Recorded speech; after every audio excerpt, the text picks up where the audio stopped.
بسم الله الرحمن الرحیم. ګرانو زده کوونکو، انشاءالله چې ټول خپلو کورنیو سره روغ او جوړ اوسئ او دا رخصتیانې په خوشحالۍ تېرې کړئ. ګرانو زده کوونکو، پوهېږم چې ستاسو نور د تفریح وخت خلاص دی او یو څو دقیقې به خپله زده کړه بیرته شروع کړو. ګرانو زده کوونکو، موږ په خپل حساب مضمون کې څو عدد هم ویلو؟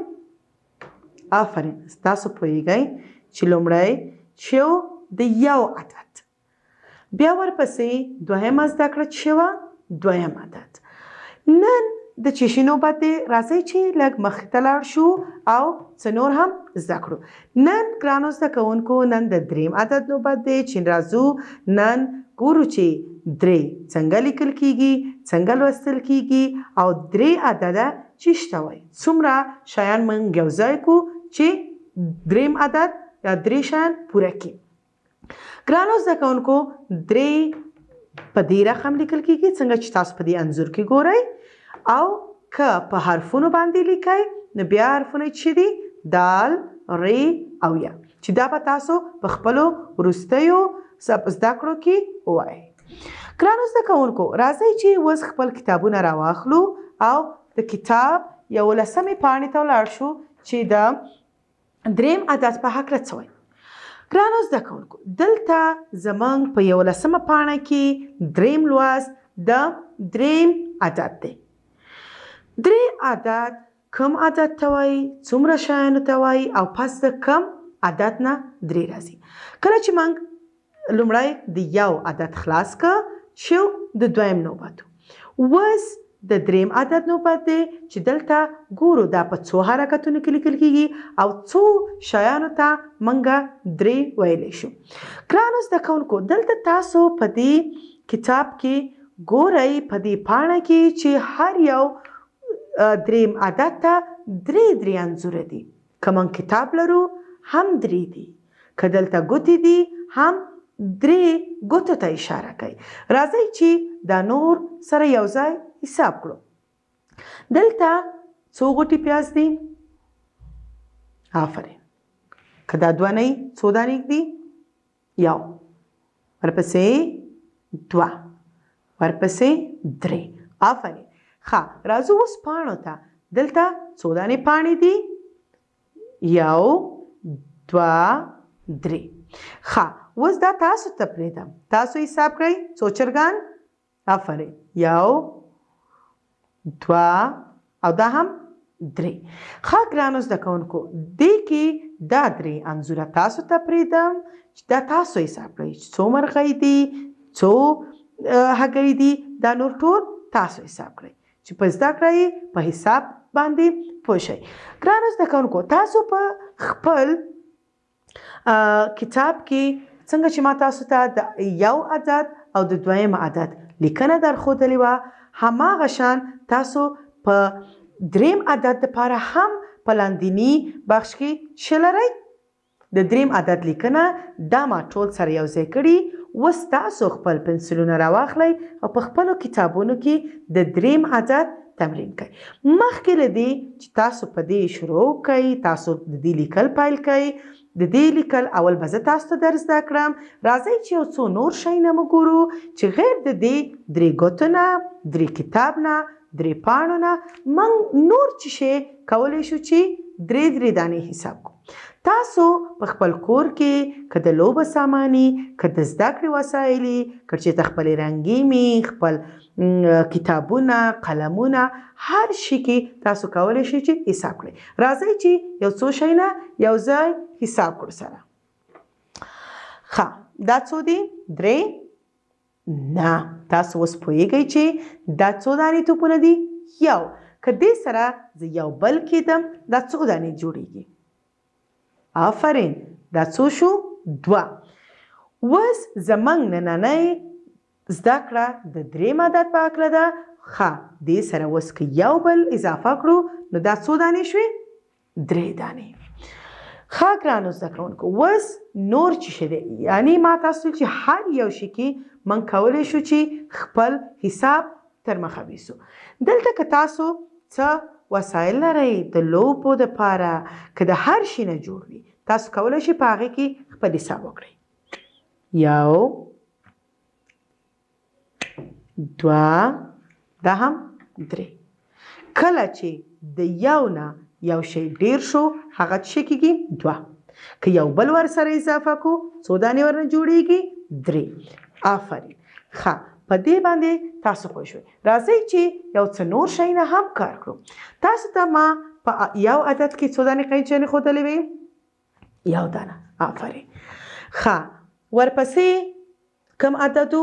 2. که دې سره زه یو بل کېدم دا څو کېږي 2. آفرین.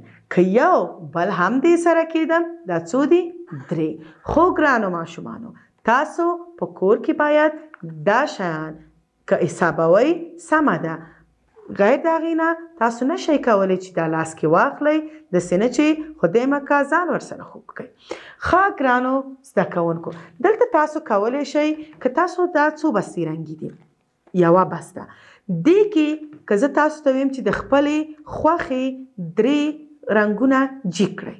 ستاسو د خوښې به کوم رنګونه وي؟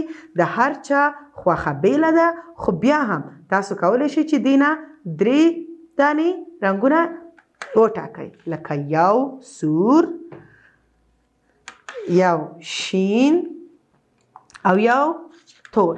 راځئ چې دې نه څه وکړو د افغانستان د بیرغ رنګونه بیل کړو. ګورئ لکه موږ خپل بیرغ کې څو دانې رنګونه لرو؟ 1 2 3 تور، شین او سور. ښه ګرانو زده کوونکو اوس راځئ چې خپل کتاب 12مې پاڼې ته ولاړ شو او دلته هم څه زده کړي دي چې هغه سره یو ځای وکړو. مخکې له هغې نه چې خپل د کتاب تمرین ته لاړ شو او تاسو د دریم عدد لیکنه شروع کړئ. راځئ چې د هغې نه مخکې د دریم عدد یو بل انځور وګورو او ورپسې لیکنه شروع کړو. ګرانو زده کوونکو دلته بیا هم تاسو ګورئ چې موږ 3 ګوتې لرو چې څنګه تاسو خپل ټول لاسونه چې کوئ 3 ګوتې ونیسئ. آفرین. 2 ګوتې. اوس تاسو د دې په حساب هم پوهیږئ. 1 ګوته 2 دا باید قط شي. 1 2 3 دا 3 ګوتې تاسو ونیسئ. اوس پوهیږئ چې دا څو دي 3. ښه ګرانو راځئ چې اول تاسو ته د دې دریم عدد د لیکنې طریقه در وښیم. ګرانو زده کوونکو تاسو ته مخکې هم ویلي وو که چیرې تاسو ته په لیکنه کې کومه ستونزه وي تاسو کولی شئ چې نښې کیدئ. که دغسې راسنې نشئ لیکلی هیڅ مشکل نشته. تاسو کولی شئ چې ټکي کیدئ، نښې کیدئ، بیا بیرته په هغې باندې خپل پنسل کار کوئ، دا نښې سره یو ځای کوئ او کم عدد چې غواړئ هغه ولیکئ. ګرانو زده کوونکو اوس دلته دا کم عدد دی تاسو اوس ماته وویئ. آفرین. دا کم عدد دی 1. که دې ته چیرته موږ یوه خانه ورکړو کم عدد جوړ شو 2. آفرین. ښه دریم عدد اوس څه شی دی چې دریم عدد یوه خانه نه غواړي. دویم عدد په یوه خانه لیکل کیږي لیکن دریم باید یو بل له خانه هم ولري. دې نه څه شی جوړ شو دریم عدد چې په ډېره اسانه طریقه یو خانه 2 او بیرته ښکته راشئ 3. اوس بیا هم که تاسو په دې کې کومه ستونزه لرئ په لیکلو باندې هیڅ مشکل نشته. تاسو کولی شئ چې نښې کیدئ،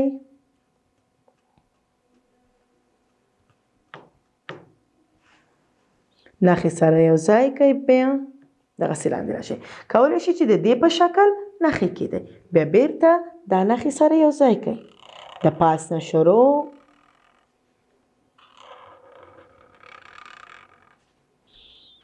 دغسې راشئ لاندې او یا که دغه نښې سره یو ځای کوئ هم ستونزه نشته. تاسو کولی شئ چې د دریم عدد ورنه جوړ کړئ. ښه ګرانو ما تاسو ته مخکې هم ویلي چې تاسو نشئ کولی چې د منځ نه ټکي یو ځای کوئ. که یو ځای هم کوئ هغه کوم شی چې تاسو غواړئ په منظمه توګه نه راځي. همدغه د یو راستې نه شروع کوئ لکه د اولې نښې نه د اول ټکي نه همدغسې راشئ یو خانه، بیرته دویمه خانه او بیا لاندې راشئ. دا هم شو د دریم شکل.